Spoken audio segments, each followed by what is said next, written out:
ঘটনাটা হৈছিল এই লক্ষীপুৰৰ পৰা সাদ্দাম হুছেইন লৈ আহিছে তাৰ আইতাৰ লগত আমাৰ ঘৰত আহি কাপোৰ কানি খুলি গৰম লাগছে দাউৰি গৈছে নদীত যে এই বানাস নদীত আমিতো মছজিদত গৈছিলোঁ পিছত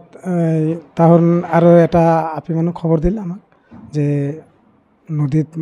চলি এটা আহিছে লক্ষীপুৰৰ পৰাতো পানীত পৰছে আমি দৌৰি যাই দেখি সঁচা কথাই পানীত পৰছে পিছত আমি নামছিলোঁ নদীত আমিও নামছিলোঁ বিচাৰ টিচাৰ কৰিছোঁ পিছত পাইছে পোৱাৰ পিছত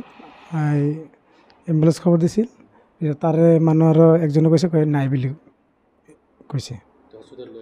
পিছত আমি ক'লোঁ নহয় আছে বুলি কৈছোঁ আমি কৈছোঁ যে আছে মানুহটো আমি হস্পিটেলত লৈ যাম পিছত হস্পিটেলত